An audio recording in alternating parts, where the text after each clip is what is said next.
Library शब्द की व्याख्या कीजिए तथा आधुनिक समाज में ग्रंथालय की भूमिका की विवेचना कीजिए। प्रथम प्रश्न पत्र है ये, ग्रंथालय एवं समाज, लाइब्रेरी एंड सोसाइटी। लाइब्रेरी शब्द जिसका हिंदी अनुवाद पुस्तकालय अथवा ग्रंथालय होता है का साधारण बोलचाल की भाषा में आशय ऐसे भवन से होता है जहाँ ग्रंथ संकलित रहते हैं तथा आवश्यक पड़ने पर व्यक्ति उसका उपयोग कर सकते हैं। इस प्रकार के भवन जहाँ ग्रंथ संकलित रहते हैं वे पुस्तक प्रकाशन और पुस्तक विक्रेता के यहाँ भी होते हैं, लेकिन वे ग्रंथालय भी नहीं कहे जाते हैं। अतः यह कहा जा सकता है कि ऐसे भवन जहाँ ग्रंथ अध्ययन के उद्देश्य से संकलित किए जाते हैं ग्रंथालय कहलाते हैं। जहाँ ग्रंथालय ग्रंथों के संकलित करने के भवन तक ही सीमित नहीं रह गए हैं, बल्कि आज वे उपभोक्ताओं द्वारा अधिक से अधिक ज्ञान प्राप्त करने एवं कराने की कार्यशाला माने जाते हैं। आज के ग्रंथालय केवल ग्रंथों का संग्रह करके उन्हें उपभोक्ताओं को आदान प्रदान करने का कार्य ही नहीं करते, बल्कि परंपरागत पाठ्य सामग्री जैसे पत्र पत्रिकाएं, समाचार पत्र, शोध पत्र, हस्तलिखित ग्रंथ, पांडुलिपियां, फिल्म, नक्शे, चार्ट आदि के साथ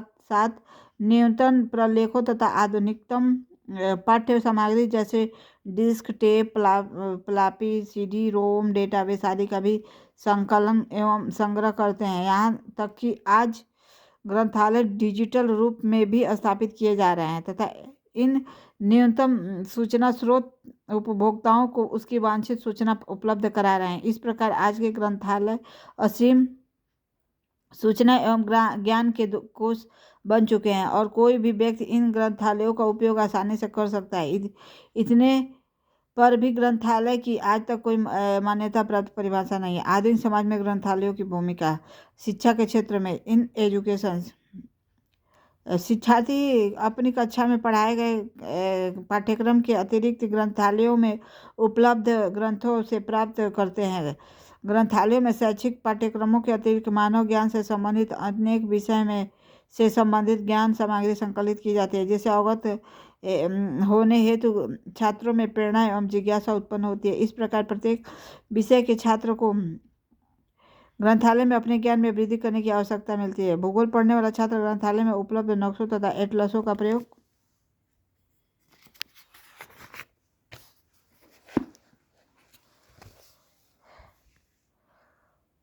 अपने अनुसंधान के लिए करता है। इसी प्रकार कलाकार श्रेष्ठ चित्रों के संकलन का उपयोग चित्रकला के अध्ययन में करता है। कहने का तात्पर्य यह है कि छात्रों को उनके पाठ्यक्रम से संबंधित ग्रंथों के अतिरिक्त गहन अध्ययन, नवीन विषयों का अन्वेषण तथा किसी विस्तृत अध्ययन के लिए उपयुक्त एवं प्रचुर मात्रा में ज्ञान सामग्री का उपयोग करने की सुविधा केवल ग्रंथालयों में ही प्राप्त होती है।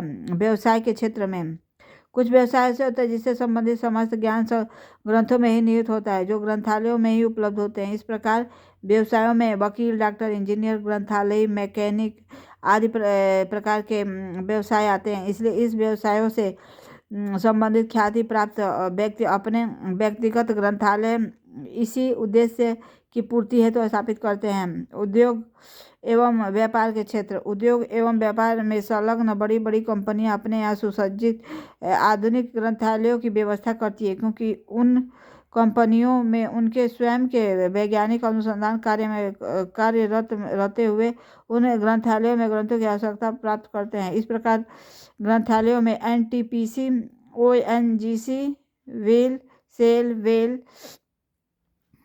भारत पेट्रोलियम आदि अनुसंधान के क्षेत्र में किसी भी अनुसंधान से संबंधित नवीन तथ्यों की जानकारी ग्रंथालयों में उपलब्ध नवीनतम सामयिक, धारावाहिक एवं पत्रिकाओं में प्राप्त होती है, जो ग्रंथालयों में ही उपलब्ध होते हैं। इस प्रकार अनुसंधान को प्रोत्साहित करने में ग्रंथालय की मुख्य भूमिका होती है। इसलिए सभी प्रकार के अनुसंधान के अपने यहाँ ग्रंथालय की व्यवस्था अवश्य करते हैं। सांस्कृतिक क्षेत्र, प्राचीन ग्रंथों एवं महान विद्वानों की पांडुलिपियों में तत्कालीन समाज के ऐतिहासिक एवं सांस्कृतिक तथ्य उल्लिखित होते हैं। इस प्रकार इन ग्रंथों में निहित ज्ञान पीढ़ी दर पीढ़ी आगे बढ़ता रहता है। 6वां, आध्यात्मिक एवं भावात्मक क्षेत्र, ग्रंथालयों में समाज के हितार्थ अनेक उद्देश्यों को ध्यान में रखकर ग्रंथ संकलित किए जाते हैं। इसमें समाज के हितार्थ, ईश्वर प्रेरणा संबंधित ग्रंथ भी होते हैं, जिसमें आध्यात्मिक एवं भावात्मक विचारों को प्रतिपादित करने वाले ग्रंथ तथा उच्च कोटि के अस्थायी महत्व के केंद्र आदि आते हैं। इस प्रकार समाज के आध्यात्मिक ग्रंथ में ग्रंथालय अपनी भूमिका निभाते हैं मनोरंजन एवं अवकाश के क्षणों में। वैसे तो आज किसी भी व्यक्ति के पास अपनी आजीविका चलाने से ही अवकाश नहीं मिलता है, फिर भी अगर थोड़ा बहुत समय मिले तो उसका सदुपयोग करना चाहता है तो टेलीविज़न एवं रेडियो के समान ही उसके अवकाश के क्षणों को मनोरंजन से सुखदायी बना दे। यह कार्य ग्रंथालय उन्हें मनोरंजनात्मक उपन्यास, कहानी, नाटक आदि से संबंधित ग्रंथ प्रदान करते हैं। दूसरा क्वेश्चन है, ग्रंथालय का एक प्रणाली के रूप में विश्लेषण कीजिए। प्रणाली को अंग्रेजी भाषा में सिस्टम कहते हैं। उनकी उत्पत्ति ग्रीक भाषा के शब्द सिस्टेमा शब्द से हुई है। इसका सीधा सा अर्थ किसी कार्य को करने एक निश्चित विधि का तरीके से होता है। कोई भी प्रणाली विभिन्न घटकों से मिलकर बनती है जिन सभी का उद्देश्य एक ही होता है, जैसे कंप्यूटर प्रणाली, मानव शरीर प्रणाली, रेल प्रणाली, स्कूटर प्रणाली तथा ग्रंथालय प्रणाली। ये सभी प्रणालियाँ अपने विभिन्न अंगों घटकों से मिलकर बनी होती है जिन्हें प्रणाली की उप प्रणालियाँ कहा जाता है।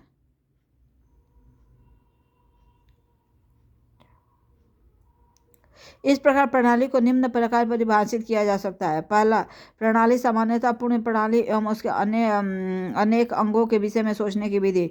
Waste churchman.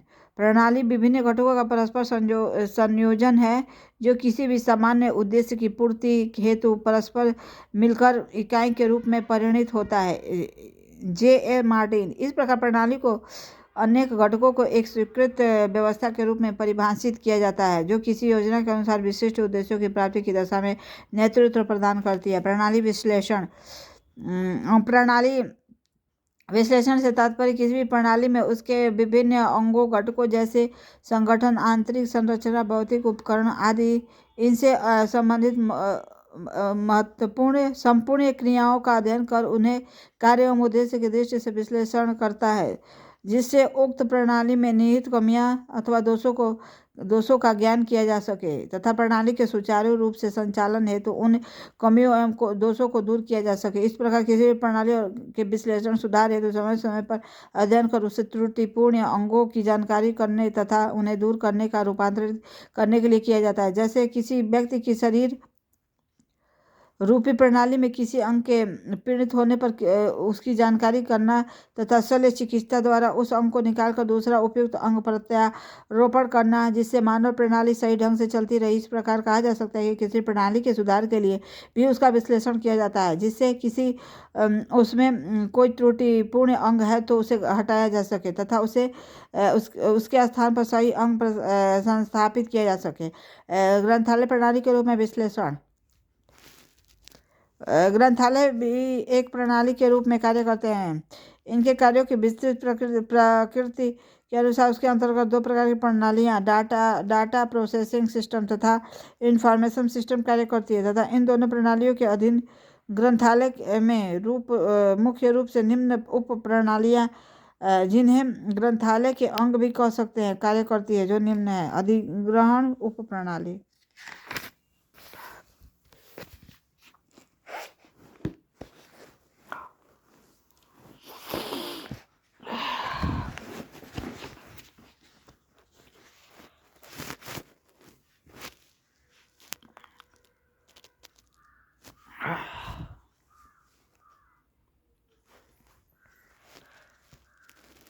दूसरा, प्रसूचीकरण उप प्रणाली, परिसंचरण उप प्रणाली, धारावाहिक नियंत्रण उप प्रणाली। पांचवा, संदर्भ उप प्रणाली, प्रशासन उप प्रणाली।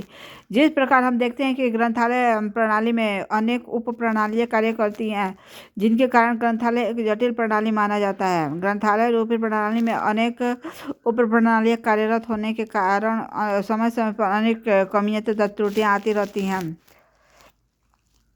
वह अपनी कमियां एवं दोषों को खोजने का प्रयास करता है जो केवल ग्रंथालय के समस्त क्षेत्रों का अध्ययन एवं विश्लेषण कर प्राप्त किया जा सकता है। इसलिए ग्रंथालयों में प्रणाली विश्लेषण की आवश्यकता अनुभव की जाती है। इस प्रकार ग्रंथालय में प्रणाली विश्लेषण से तात्पर्य ग्रंथालय की समस्याओं का अध्ययन कर उन्हें ज्ञात करना तथा निदान करना भी है। इस प्रकार ग्रंथालयों में प्रणाली विश्लेषण ग्रंथालय की समस्याओं को निदान करने का एक माध्यम विधि द्वारा तरीका है। कोई भी ग्रंथालय जो अपनी समस्याओं का निदान करना चाहता है वो अपनी प्रणाली का विश्लेषण करके अपनी कक्षा कार्य करने की क्षमता एवं दक्षता में वृद्धि करने में समर्थ तकनीकियों की जानकारी हो। आज ग्रंथालयों में त्रुटियां एवं कमियों को ज्ञात करने के लिए उनका प्रणाली विश्लेषण करना आवश्यक माना जाने लगा है, क्योंकि वर्तमान में पूर्व प्रचलित मान्यताओं को आधुनिक तकनीकी का उपयोग करने के स्थान पर वैज्ञानिक प्रबंध पर आधारित नवीन तकनीकियों को अपनाने पर अधिक बल दिया जाता है। ग्रंथालयों में समस्या के निदान के रूप में प्रणाली विश्लेषण निम्न प्रकार से व्यक्त किया जा सकता है। ग्रंथालय से संबंधित समस्या को ज्ञात करना तथा उनका अध्ययन कर विश्लेषण करना, समस्या से संबंधित समस्त डेटा एकत्रित करना तथा उनका भी विश्लेषण करना, समस्या के निदान हेतु संभव विकल्पों को खोजना, प्रत्येक विकल्प की समीक्षा एवं मूल्यांकन करना, उपयुक्त विकल्प का चयन करना, उपयुक्त विकल्प के परिणामों की समीक्षा करना। अब तीसरा क्वेश्चन देखिए, औपचारिक एवं अनौपचारिक शिक्षा में ग्रंथालयों की भूमिका की विवेचना कीजिए। तीसरा क्वेश्चन यहाँ पे है। तो शिक्षा एवं ग्रंथालय दो जुड़वा वाहन है जिसे एक को दूसरे से किसी भी प्रकार अलग नहीं किया जा सकता है। शैक्षणिक संरचना के आधार ही ग्रंथालय है। ग्रंथालय किसी भी शैक्षणिक संस्था का हृदय माना जाता है। पूर्व से शिक्षा में ग्रंथालय का इतना महत्व नहीं था जितना कि आज है। आज किसी भी देश की शिक्षा की प्रगति उस देश के ग्रंथालयों पर अधिक निर्भर करती है। इसलिए यदि शिक्षा का विकास करना है तो इसके लिए ग्रंथालयों का विकास भी होना आवश्यक है। शिक्षा संस्थान जैसे स्कूल, कॉलेज एवं विश्वविद्यालय में प्रदान की जाती है। ये शिक्षा संस्थाएं समाज के अंतर्गत शिक्षा प्रदान करती है।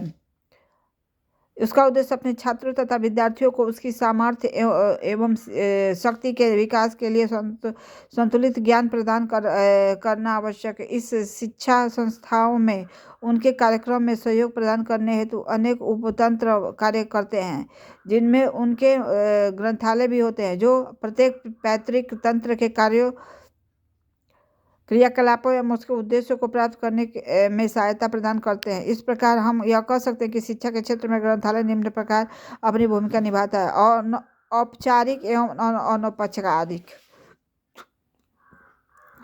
शिक्षा प्राप्त एवं प्रदान करने के दो ढंग होते हैं, औपचारिक एवं अनौपचारिक। औपचारिक शिक्षा वह है जो कोई भी शिक्षार्थी शिक्षा ग्रहण करने के उद्देश्य से किसी भी शैक्षणिक संस्था, स्कूल, कॉलेज और विश्वविद्यालय में अपना नाम पंजीकृत कराता है तथा अध्यापक प्रकार एवं छात्र पद्धति के माध्यम से शिक्षा ग्रहण करते हैं। लेकिन अनौपचारिक शिक्षा इस प्रकार का कोई संस्थागत आधार नहीं होता है। इसमें व्यक्ति पत्राचार शिक्षा के माध्यम से व्यक्तिगत शिक्षण लेकर अथवा अपने स्वयं अध्ययन से शिक्षा ग्रहण करता है। अनौपचारिक शिक्षा की भूमिका,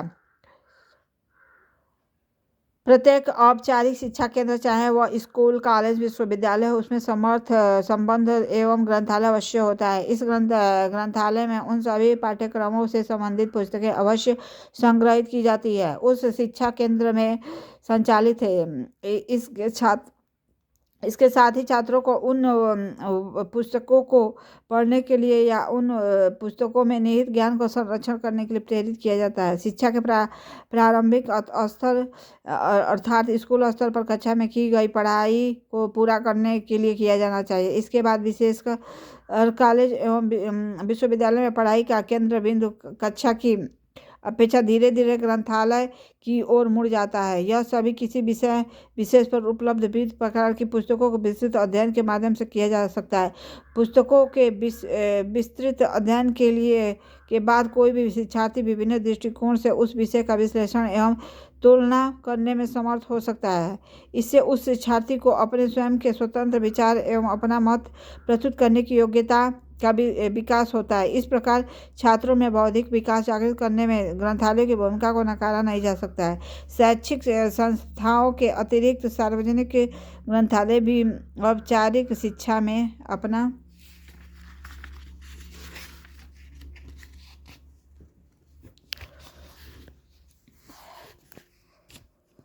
अपना योगदान प्रदान करते हैं। इस उद्देश्य हेतु सार्वजनिक ग्रंथालयों की को भी शैक्षणिक प्रकृति पुस्तकें अपने यहाँ संग्रहित की जानी चाहिए, जो छात्र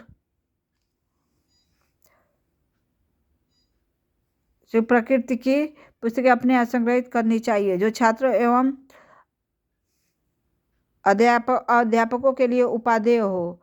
यहाँ यह बात अवश्य ध्यान में रखनी चाहिए कि सार्वजनिक ग्रंथालयों का प्रमुख उद्देश्य समाज के प्रत्येक व्यक्ति की सेवा करना है, इसलिए छात्रों एवं अध्यापकों की भी आवश्यकताओं को अनदेखा नहीं किया जाना चाहिए। दूसरा, अनौपचारिक शिक्षा में भूमिका, role of non formal education. इस प्रकार की शिक्षा में अध्यापक की सहायता प्रत्यक्ष रूप से बिल्कुल नहीं होती है, यहाँ केवल ग्रंथालय की ही मुख्य भूमिका होती है। अनौपचारिक शिक्षा में छात्रों को किसी भी तरह अपने स्वयं के अध्ययन से ही शिक्षा एवं ज्ञान प्राप्त करना होता है, और अनौपचारिक शिक्षा संस्थाओं के साथ साथ सार्वजनिक ग्रंथालय इस ग्रंथ में विशेष भूमिका निभाते हैं। शिक्षा संस्थाओं को ग्रंथालय द्वारा अनौपचारिक शिक्षा प्राप्त करने वाले छात्रों के लिए अपनी सभी सुविधाओं स्वतंत्र रूप से दी जानी चाहिए। इस प्रकार इस बात का ध्यान रखना चाहिए कि उनके स्वयं के उपभोक्ताओं को कोई हानि न हो। विश्वविद्यालय में उच्च शिक्षा के क्षेत्र में शैक्षणिक मानक निर्धारित करते हैं और परीक्षाएं संपन्न कराते हैं। इस संदर्भ में उनकी विशेष एवं महत्वपूर्ण भूमिका है। उन्हें अपने ग्रंथालयों की सेवाओं को जितना संभव हो सके उतना व्याप्त रूप से अपने पंजीकृत छात्रों के साथ साथ अनौपचारिक शिक्षा प्राप्त करने वाले छात्रों की को भी उपलब्ध करानी चाहिए। इसके लिए शाखा ब्रांच ग्रंथालय स्थापित किए जा सकते हैं। इसका उपयोग बाह्य छात्र भी कर सकते हैं, लेकिन अनौपचारिक शिक्षा को मुख्य सहायता प्रदान करने का प्रमुख दायित्व तो सार्वजनिक ग्रंथालयों पर होता है। इसके लिए सार्वजनिक ग्रंथालय में उन पुस्तकों एवं पत्रिकाओं का संग्रह किया जाना चाहिए जो उस क्षेत्र के अनौपचारिक शिक्षा ग्रहण करने वाले छात्रों के लिए उपयोगी है। इससे उस क्षेत्र के वे छात्र लाभ उठा सकेंगे जो पत्राचार, स्वयं शिक्षा, दूर शिक्षा आदि के माध्यम से शिक्षा ग्रहण कर सकते हैं। इस प्रकार हम यह कह सकते हैं कि ग्रंथालय अपनी भूमिका उन छात्रों की सेवा प्रदान करने में भी निभाते हैं जो औपचारिक शिक्षा के साथ साथ अनौपचारिक शिक्षा ग्रहण करते हैं। अतः ग्रंथालयों का शिक्षा में बहुत ही घनिष्ठ संबंध है। इसलिए कहा जा सकता है कि शिक्षा एवं ग्रंथालय दो जुड़वा बने हैं जिन्हें एक दूसरे से पृथक नहीं किया जा सकता है। चौथा क्वेश्चन है, ग्रंथालय की आधुनिक अवधारणा पर अपने विचार व्यक्त करते हुए ग्रंथालयों के प्रकार बताइए।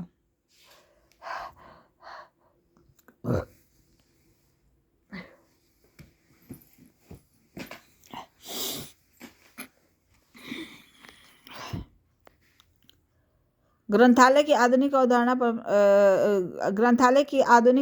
पर अपने विचार व्यक्त करते हुए ग्रंथालयों के प्रकार भी बताए। लोकतंत्र के आगमन के साथ ही ज्ञान प्राप्त करने के अधिकार राष्ट्र के प्रत्येक नागरिक को बहुत पहले हो चुका था। आज किसी भी प्रकार के ग्रंथालयों की सफलता का मापदंड उसमें संग्रहित पाठ्य सामग्री आदि न मानकर ग्रंथालय द्वारा प्रदत्त सेवाओं से होता है।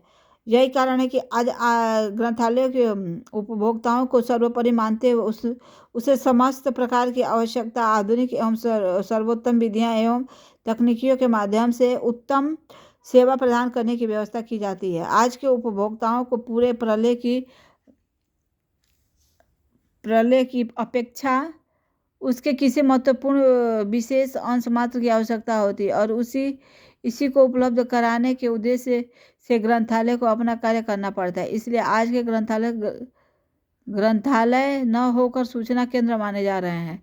ग्रंथालय की प्राचीन अवधारणा प्राय विलुप्त हो चुकी है और आधुनिक एवं नवीनतम अवधारणाओं का सूत्रपात हो रहा है। इसलिए वर्तमान समय में ग्रंथालय सूचना केंद्र भी न कहे जाकर सूचना विश्लेषण केंद्र कहे जा रहे हैं।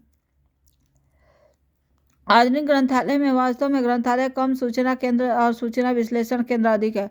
उपभोक्ताओं की विशिष्ट एवं विभिन्न आवश्यकता की पूर्ति हेतु स्थापित किए जाते हैं।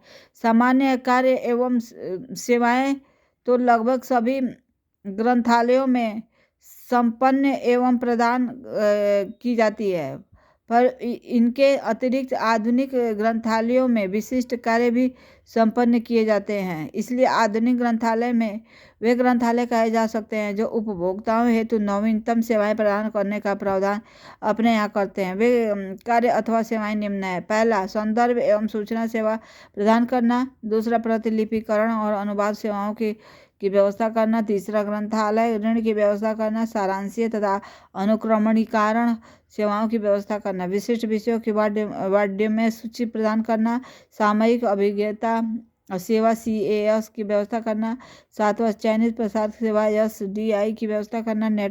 आठवां, नेटवर्क पर सूचना उपलब्ध कराने की व्यवस्था करना। नौवां, सूचना विश्लेषण करके उपलब्ध कराना। आधुनिक ग्रंथालयों के प्रकार। Topic of modern libraries. आधुनिक समाज में ग्रंथालयों के कई प्रकार विकसित हो चुके हैं जो आधुनिक समाज की सूचना एवं ज्ञान संबंधी आवश्यकताओं की पूर्ति करते हैं। आधुनिक ग्रंथालयों के निम्न प्रकार होते हैं।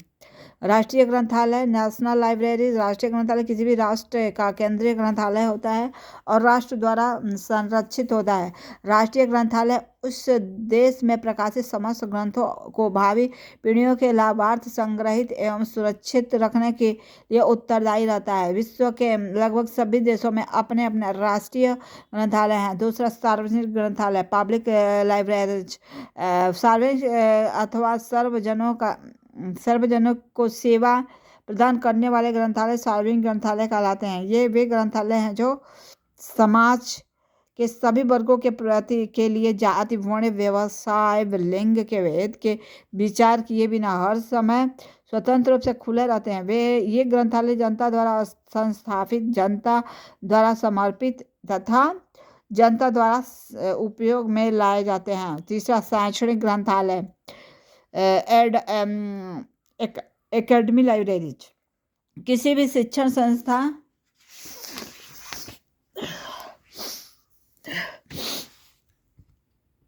ग्रंथालय को शैक्षणिक ग्रंथालय कहते हैं। शैक्षणिक ग्रंथालय का प्रमुख कार्य विद्यार्थियों द्वारा कक्षाओं में अर्जित ज्ञान को पूर्ण तथा विकसित करना तथा उसके चिंतन की मौलिक शक्ति उत्पन्न करना है। शिक्षा संस्थान अपने ग्रंथालय के अभाव में अधूरे रहते हैं। विशिष्ट ग्रंथालय, स्पेशल लाइब्रेरीज। किसी विशिष्ट विषय अथवा क्षेत्र के उपभोक्ताओं की मांग की पूर्ति करने वाले ग्रंथालय विशिष्ट ग्रंथालय कहलाते हैं। वे ग्रंथालय किसी पैतृक संस्था के ग्रंथालय होते हैं। वे अपनी पैतृक संस्थाओं की आवश्यकताओं की पूर्ति करने हेतु स्थापित एवं संचालित किए जाते हैं। सूचना केंद्र, इंफॉर्मेशन सेंटर। सूचना केंद्र विशिष्ट ग्रंथालयों का ही एवं आधुनिक रूप होता है। वे जो अपनी पैतृक संस्थाओं के अनुसंधानकर्ताओं की पूर्ति करने के लिए स्थापित एवं संचालित किए जाते हैं। जब विशिष्ट ग्रंथालय में ग्रंथालय सेवाओं की अपेक्षा प्रलेखन सेवाओं का आयोजन किया जाता है तो उसे प्रलेखन केंद्र, और जब सूचना सेवाओं का आयोजन किया जाता है तब उसे सूचना केंद्र कहा जाता है। डिजिटल ग्रंथालय, डिजिटल सूचना अर्थात अंकों का आधारित सूचना से संबंधित होते हैं जो विविध प्रकार के प्रकृतियों के होते हैं, जिसमें सूचना से संबंधित कार्य जैसे सूचना को अंकीय बनाना, उसका संग्रहण करना, उपयोग करना, उसमें सहभागी होना यदि आदि समस्त कार्य संपन्न किए जाते हैं। इस प्रकार डिजिटल ग्रंथालयों में सूचना का अंकीय रूप से में व्यवहार किया जाता है।